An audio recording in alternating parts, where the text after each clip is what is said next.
मिल्कीपुर विधानसभा क्षेत्र में उपचुनाव होना है, उसको लेकर के जिस तरह बात की जाए तो 6 सीटों पर जिस तरह से 6 सीटों पर जो चुनाव होना है, उपचुनाव होना है, उसके लिए नामों की जो है प्रत्याशियों के नामों की जो है लिस्ट जारी कर दी गई है और खुद अखिलेश यादव ने इसको जारी किया है। हम अगर बात करें मिल्कीपुर क्षेत्र के उपचुनाव के लिए 100 प्रत्याशी जिसे अवधेश प्रसाद जी हैं और उनके बेटे जो हैं आपके अजीत प्रसाद जी को टिकट मिला यहाँ से है। अजीत प्रसाद जी मेरे साथ मौजूद हैं, हम उनसे बात करेंगे। अजीत प्रसाद जी आपका बहुत स्वागत है। रुपेश जी, आपका चैनल और आपने मुझे समय दिया, मैं आपका स्वागत वंदन अभिनंदन करता हूँ मिल्कीपुर की धरती पर।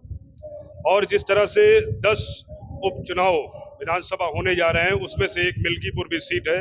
राष्ट्रीय अध्यक्ष जी श्री अखिलेश यादव जी ने मुझे मौका दिया है, मुझ पर विश्वास जताया है और मैं धन्यवाद देना चाहता हूँ मिल्कीपुर की महान जनता को। हाथ जोड़कर उनका भी मैं स्वागत वंदन अभिनंदन करता हूँ कि उन्हीं के आशीर्वाद से आज मुझे इस उपचुनाव में मौका मिला है चुनाव लड़ने का। इस तरह बात की जाए तो मुद्दे क्या होंगे चुनाव के? जिस तरह से आपको अब एक नौजवान भी आप हैं, आपको मिल्कीपुर की सीट मिली है और ये सीट बहुत ही महत्वपूर्ण है, क्योंकि जिस तरह बात की जाए तो अयोध्या को लेकर के पूरे यूपी में इसको हॉट सीट माना जाता है। तो किस तरह रहेगा चुनाव का मुद्दा और किन मुद्दे पे आप चुनाव लड़ेंगे?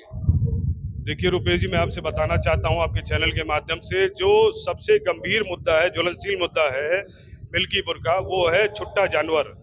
आज जो है किसान अपने घर में नहीं सोता है, उसको रात जो है अपने खेत में बितानी पड़ती है। और मिल्कीपुर का दूसरा जो मुद्दा है वो है भ्रष्टाचार। आप कहीं भी चले जाओ, तहसील चले जाओ, थाना चले जाओ, कचहरी चले जाओ, एसडीएम के दफ्तर चले जाओ, कहीं पर भी बिना पैसा लिए आपका एक काम नहीं होगा। और जिस तरह बात किया जाए तो यहाँ पर 3 बार मुख्यमंत्री आ चुके हैं और खुद इसकी अगुवाई कर रहे हैं यहाँ के चुनाव की। आपने सही कहा कि मुख्यमंत्री जी प्रदेश के वो 3 बार मिल्कीपुर आ चुके हैं, लेकिन उनके आने जाने से कोई मतलब नहीं है। जनता उनका ढोंग समझ चुकी है, जान चुकी है। समाजवादी के पार्टी को लोग देख रहे हैं, अखिलेश यादव जी को लोग देख रहे हैं, माननीय श्री अवधेश प्रसाद जी को देख रहे हैं। उन्हीं के विश्वास जताते हुए ये उपचुनाव की सीट समाजवादी पार्टी के झोली में जाने का काम करेगी, जनता देने जा रही है। आखिरी क्वेश्चन है, जिस तरह बात की जाए तो आप पर बहुत आरोप लगे हैं। अभी बीच में भी आपका आरोप लगाया गया कि आपने किसी से मारपीट की, फला ऐसी बात ऐसे किया, तो आरोप भी आप पे लगाए गए। इनको इस आरोप को लेकर क्या कहेंगे आप?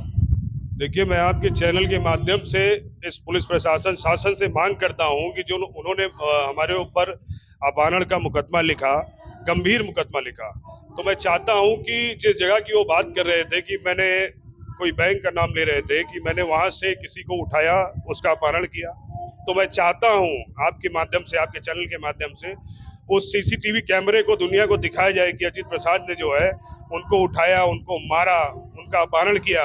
मैं भी देखना चाहता हूं। जो उन्होंने आरोप लगाया वो बिल्कुल निराधार है, झूठा आरोप है।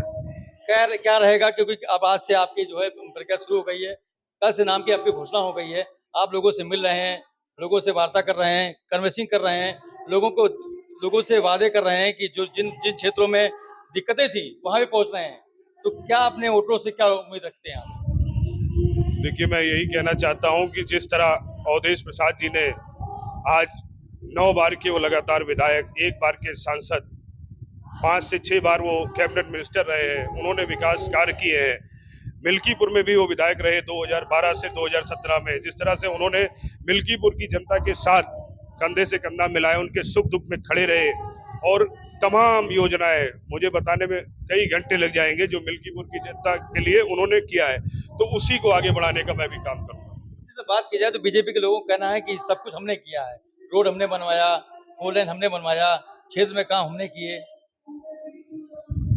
आपका प्रश्न है कि बीजेपी का कहना है कि सारे कार्य उन्होंने किए, तो मैं चाहता हूं कि जब समाजवादी पार्टी की सरकार थी 2012 से 2017 तक, आप उसका रिजल्ट उठा के देख लीजिए विकास कार्य का, और 17 से आज 24 हो गई है, आप उसका धरातल पे इतिहास उठा के देख लीजिए कि काम किसने किया है। जो भी काम हुआ है वो समाजवादी पार्टी के पीरियड में हुआ है।